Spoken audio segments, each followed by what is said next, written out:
रागाची शेगडी तर तू खूपच पेटवली आहे. अंगाच्या शक्तीचा उणेपणा भरून काढण्यासाठी रागासारखी दुसरी युक्ती नाही. इतका प्रवास करून आलो आणि आता 2 पावलासाठी कस खातोस? 2 पावलीच काय, पण आता 1 पाऊल टाकायला सांगितले तर विद्याभ्यासाला आलेला हा तुझा मित्र सुदामा आश्रमवासी होण्याऐवजी कैलासवासी काच होईल. काय?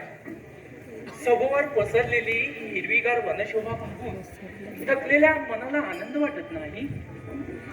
वनदेवीच्या या बिलोरी राजमहालात पाऊल टाकताच प्रवासाचे श्रम तर मी केव्हाच विसरून गेलो आहे.